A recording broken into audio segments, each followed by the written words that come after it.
Itu udah hidup katakanlah berapa abad lalu, kemudian menjadikan perang itu hidup 1800 tahun yang lalu, apakah kita masih relevan bicara mengenai hidup beliau? Pertama yang perlu saya tekankan di sini bahwa kebenaran itu bersifat non kumulatif, tidak bertambah.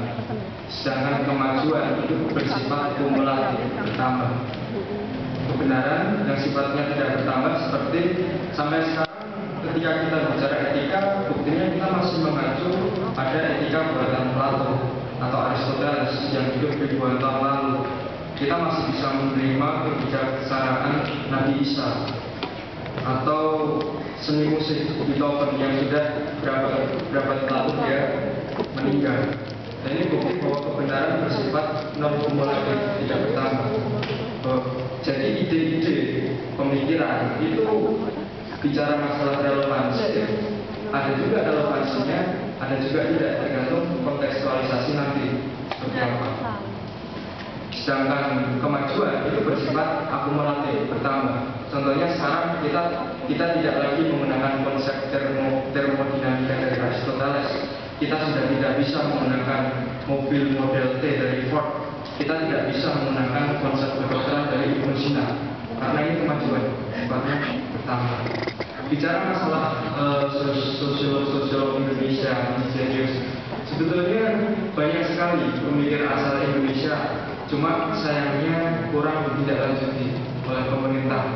Karena memang konstruksi keilmuan kita ini cenderung mengacu pada Barat. Ada buku judulnya Sosiologi untuk Masyarakat Indonesia dari Hasan Sadili. Tapi tidak ada perkembangannya, dan sekarang itu jadi buku langka.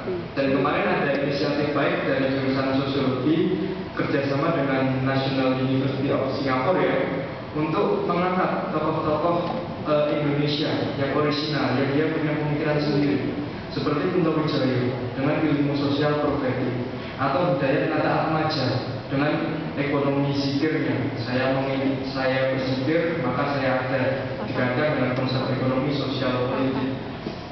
Ada juga Ignaz Leiden yang bicara masalah kebudayaan. Dan Pramudia Anantatur, sebetulnya novel-novelnya juga mencirikan konsep reifikasi atau penulisan Marxis dari John Lucas. Jadi sebetulnya sosiolog Indonesia cuma orang di pulau permukaan. Dan ini menjadi relevan saat ini karena kita saat ini masuk pada era postkolonial, bahwa sekarang itu yang baik bukan harus datang dari barat, bahwa buktinya musik pop sekarang bisa tergerus oleh budaya Melayu, musik-musik yang bikin ngantuk, musik-musik dan dangdut dan sebagainya. Bukti bahwa novel Andra Hirata mampu mempengaruhi bahkan menyita perhatian sastrawan barat, walaupun memang dicela sebagai sastra Melayu yang tidak punya kualitas.